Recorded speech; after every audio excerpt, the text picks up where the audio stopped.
Herkese merhaba arkadaşlar, kanalımıza hoş geldiniz. Uzak şehrin yıldızı olan Ozan Akbaba imkansız aşka inanırım ama hiç başıma gelmedi. Kanal D'nin sevilen dizisi Uzak Şehrin Yıldızı Ozan Akbaba bir yandan Bak Postacı Geliyor filminin beyaz perdede boy gösteriyor. Ünlü oyuncu hem Uzak Şehir macerası hem de yeni filmi ile ilgili çok özel açıklamalar yaptı.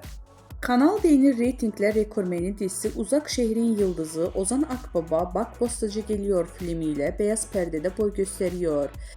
Yönetmeni Yüksel Aksu'nun babasının Osman Aksu'nun hayatını anlattığı filminde başarılı oyuncu Akbaba ile projeyi konuştuk.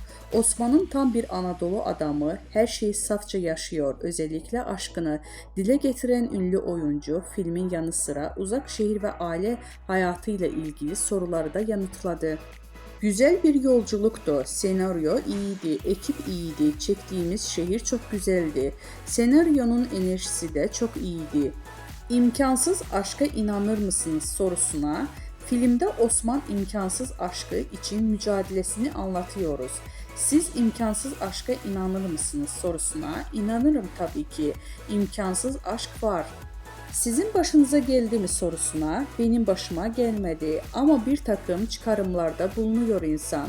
Çünkü dünya üzerinde bir sürü imkansız aşk hikayesi var.